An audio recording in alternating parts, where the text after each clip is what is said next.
using it to grease the saddles and the harness.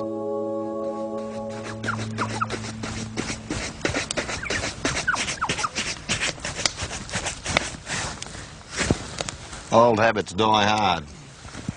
When Leichhardt came through this country here, he encountered lots and lots of Aboriginal people. And on one occasion, he actually got talking to them. Well, sort of talking anyway. And he gave them a bit of a present. Some of his spare horseshoe nails. But they came back at him and they said, hey, we don't want them like this. We want them bent so we can make fish hooks out of them. Obviously, those people had somewhere or somehow encountered steel before, so they knew what it could be made into. All this country around here is so rich in game and bird life and all the rest of it.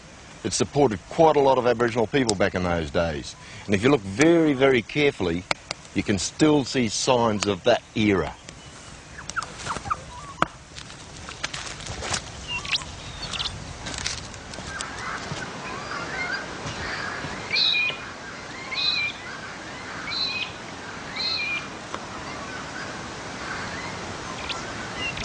Oi, come and have a look at this.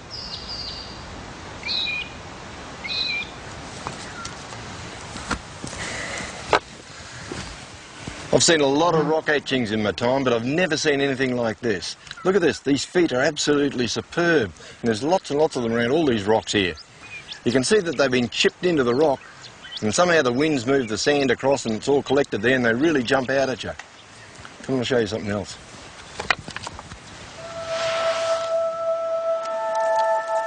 Called petroglyphs, these engravings preserve Aboriginal art. You see, these rocks are in a riverbed and during the wet they're covered by a mass of water, which would normally wash away painted surfaces.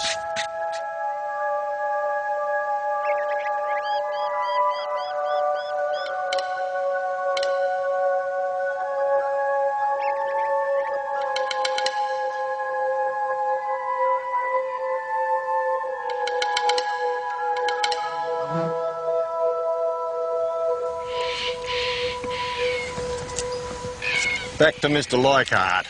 By the time he crossed this river here behind me, they were trying out all sorts of bush tucker, including this stuff here, which is a resin out of the tree. Take it back to camp and boil it up and chew it. I've tried it before, it's a bit like eating glue. I think I'll save me appetite for something better.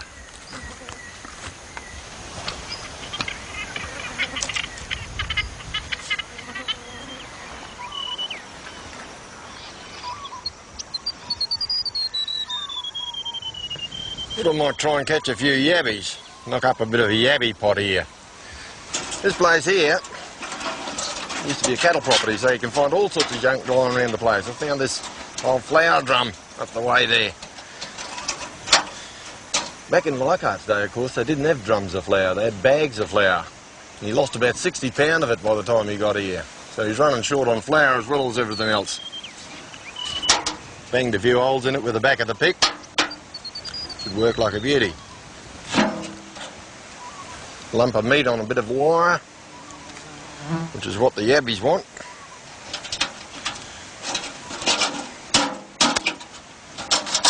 See how it goes. Leichhardt was a great observer. Looking through the Aboriginal camps, he soon figured out just what plants you could eat. However, the job of catching birds and animals was mostly up to the Aboriginal guides, Brown and Charlie. One day Charlie came down to one of these billabongs here at the Roper, looking for ducks or flying foxes, I forget which, doesn't matter. And he looked in the billabong, he saw this monster, this animal, this strange looking thing come out of the water with horns on it and all sorts of things. I reckon there was no way he was going to get in that water. He went back to camp and told Leichhardt and the whole rest of them. They sort of didn't take much notice of it. In fact, next day, Brown went up to the same waterhole and he saw a crocodile, so in his journal, Leichhardt tends to dismiss Charlie's monster as being a crocodile with Charlie added horns to it. Well, there are crocodiles in here.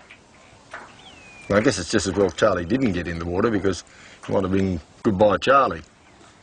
But I'm not so sure about this monster business.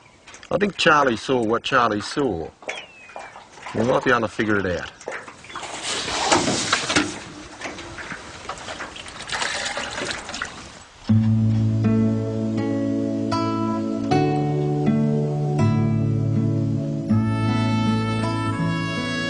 This is the mighty Roper River, named by Leichhardt after one of his men, John Roper.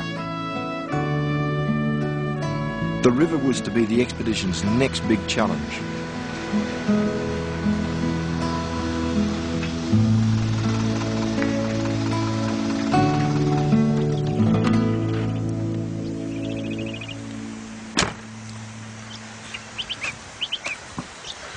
Poor old Leichhardt had a real dilemma. He had to somehow find himself on the northern bank of the Roper River, but it's a pretty mighty river. How do you cross it? Well, the only thing he could do, and that's exactly what he did do, was move along the southern bank, trying to look for a way to get across. And then he got to this creek here, and they had an absolute disaster here. Charlie moved the horses into the creek, and 3 of them drowned. Leichhardt was absolutely devastated, but there's nothing much he could do. So they kept on moving on down that way. I'll tell you one thing that wasn't here when he came through. That's this stuff here. That's a bush passion fruit, introduced from South America. And these days, it's a real pest. It's spread everywhere.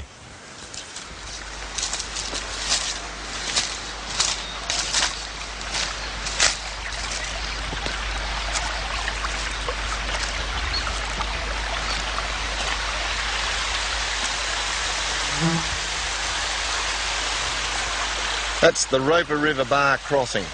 And this location to Leichhardt was both good and bad. It was bad in so much as just back there a little bit, he lost yet again another horse. Slipped in off the steep bank and drowned. I guess the men and the beasts and the horses and everything were all coming to the end of their tether. They're just too weak. But he got up here and he saw exactly what he was looking for. A rocky bar stretching all the way across to the northern bank there. And that let him walk all the way across there, get on that northern shore and start heading up to Port Essendon. I guess in many ways it's not a bad thing he did find the bar, because this water, even though it looks inviting, is absolutely full of crocodiles.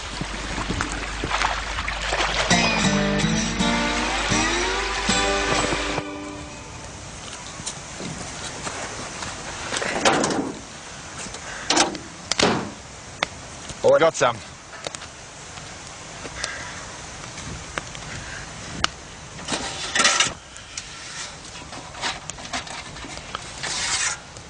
Have a go at that.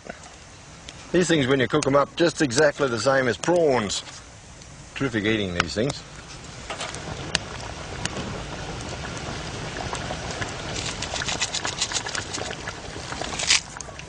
Had a thought the other day. This is probably the first time that salt from the Gulf country has been carted over here to the Roper River since Leichhardt did it way back then.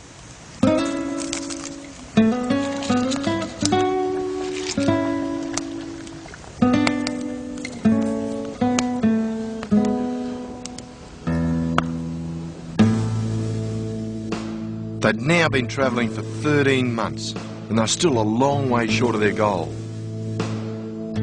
Leichhardt only had a few bullocks left as he got closer and closer to Port Essendon. Leichhardt had maps with him that had been surveyed from the coast, which is pretty much all they showed. So as he went along, he filled in some of the details. Today, there's one map around here that's got a really weird name. This one here, if you have a look at it, called Snowdrop, which is rather a strange name for any map in the middle of the Northern Territory. And down here, we've got a Snowdrop Creek. Leichhardt actually walked right through this stuff here.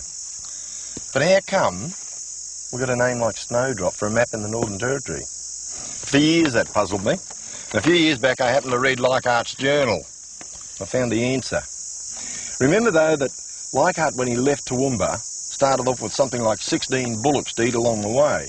And by the time he got here, he was down to 3. And he killed one of them. Killed him in that creek there, that Snowdrop Creek.